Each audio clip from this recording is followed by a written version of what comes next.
Jina ni Eric Munene Mugo. Sababu kwa hapa ni kusherehekea kuhitimu kwangu katika kisomo cha chuo kikuu ambacho nilikuwa nafanya taaluma ya ualimu, na nasema Mungu amenikarimia ndiposa tuko hapa. Asante. Eric, umesoma kwa muda upi na kufikia hapa safari yako ilikuwa aje?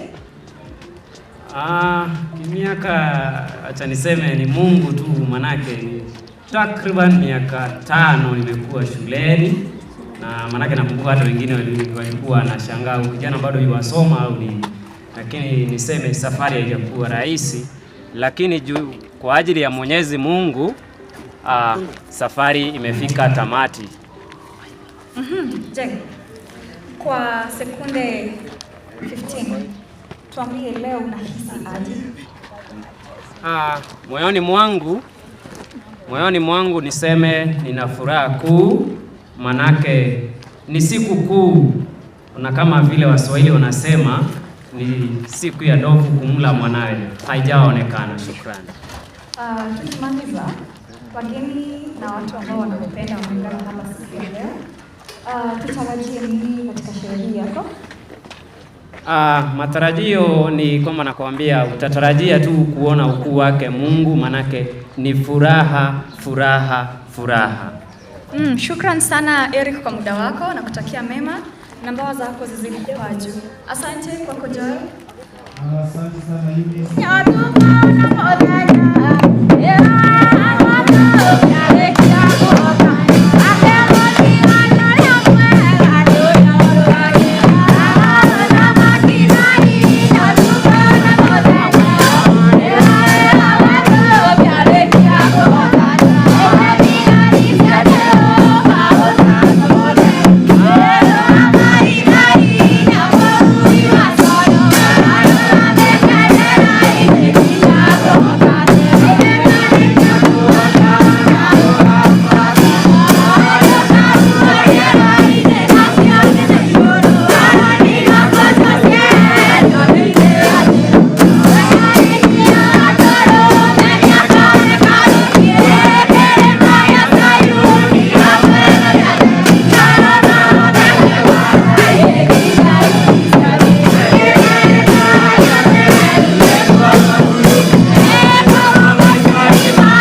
nyina wa Ereki na nyine ngai gucokeria ngatho muno ni undu wa mwana uyu korona kinite gwakinyite ni undu ni mwana uthomete na thina nyingi muno kuma kuria umaga mucia kirenda primary kwa ukagira tha 10 niguo tha 10 na ndagika 30 tukora tupima mucingi mau magarukia nginya rigakinya 6 niguo njoke na kurekorwo ni gwake kitene tukia kirito na ndio anaja kwita gitome kia lita 5 cia mai numa nyanjene mange makande gicono mari aire riu na nie ni ngai ni racokeria ngatho na akiumiriria nginya athi university ni na muradia Ereki ni kuo utakathiria kithomo mwana akambira mamu ni kuringana na uria kwagomirwe nginya na kungecagia ngogoria ni kwa aria matonyanie na Ereki ni marikirie na Ereki ndanarikia no ni tondu ni mwisi na ni wambira kana ni mwisi ndema ndo mengi ngamera rire kwagomwa nomwe nacoka gwa bare riu andu makegwa tu mwana norathoma no makakura mataretikia nundu miaka 5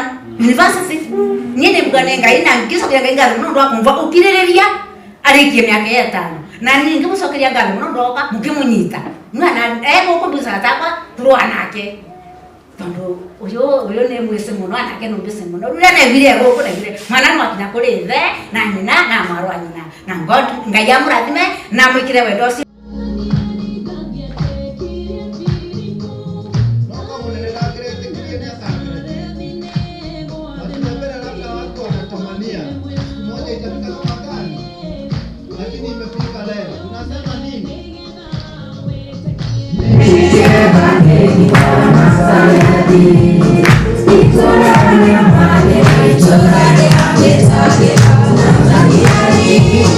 Nathanieli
zote kwa ujumla, na wasalimu kwa salamu za upendo wa Kristo. Bwana asifiwe. Amen. Salamu alaikum. Nachukua fursa hii kuwakaribisha rasmi kwenye hafla ya siku ya leo ili tusherehekee ukuu wa matendo yake Mungu kwa yale amenifanyia masomoni mwangu. Moyo wangu umejawa na shukrani juu yenu, kwani mlikubali mwaliko wangu ingawa ulikuwa wa dharura. Mungu muweza awabariki. Ni siku ambayo ni ya kipekee, ama kwa kweli ni siku kuu. Ukuu wake ni kwamba ni siku ambayo haijawahi onekana tena maishani 29 mwezi huu. Nikatamatisha na shukrani kwa Mungu, kwani amekuwa nami safarini yangu ya usomi na kunitoa kwa neema hii hadi nyingine. Praise be to God. Kwani tulikuwa tunakosana na hawa watu na ni safari refu. Kuna rafiki yangu mmoja sijamuona, anaitwa Roguru. Alinichukua baada ya kumaliza masomo yangu, akanitafutia kazi mahali fulani. Nikaenda nikashindwa na ile kazi, ilikuwa ya kuuza soda hapa Thika. Ikanishida. Maana juu ya ushamba nilikuwa naambiwa enda duka fulani, nimesahau mimi. Sijaiona majuba mengi makubwa kama haya niliona Thika. Mama Recho akaniambia, kijana, unaniambia kwamba umesoma shule ya upili na unataka na unaona kama utapita, hawezi ukaendelea na hii kazi. Hii kusahau si ya kawaida. Akanifuta kazi. Nikaajiriwa hapa tu na mwajiri mwingine. Usafi kidogo ukanilemea, akaniambia maziwa hitaji mtu msafi. Kijana utarudi. Aliniambia nitakufuta, nitakuachiza kazi, hata nitumie lugha. Nitakufuta munene saa 6 ya usiku na utalala kwangu. Nikapatana na kakako. Another dad, Gige. Alinipata siku moja nikiamka. Nilikuwa nalala, chumba kilikuwa kidogo hapa tu kwa supermarket hii iko hapa. Akaniuliza, mbona nilikuwa nimetoka wapi? Nikamwambia mimi nakesha hapa. Akaniambia mwezi ujao hii kazi hautaendelea nayo. Nikaajiriwa shamba boy. Sasa haya sijarekodi. Nikaenda Nyeri. Aliyeniajiri tulizungumza naye kwa simu. Tuliona naye tu ile siku nilisitisha kazi, nikamwambia mimi nimesoma naenda chuo kikuu. Akaniambia hasha, wewe umekuwa wazimu. Kijana, umeajiriwa kazi ya nyumbani na unaenda chuo kikuu. Nikamwambia ndio haya. Cha niendelee nimalizie, maana sitaki kuwaweka sana. Nikasema shukrani kwa Mungu, kwani amekuwa nami safari yangu ya usomi na kunitoa kwa neema hii hadi nyingine. Kanisa la Mungu kote wabarikiwe. Na zaidi ya mno wale tunashiriki nao hapa Githurai. Mmesimama nami kwa la chungu na la tamu. Mungu wabariki nyinyi na hata familia zenu. Mungu awalinde kutoka leo hadi ya ushi. Leo, kesho na hata milele. Shalom. Na ndio mwisho wa hotuba yangu.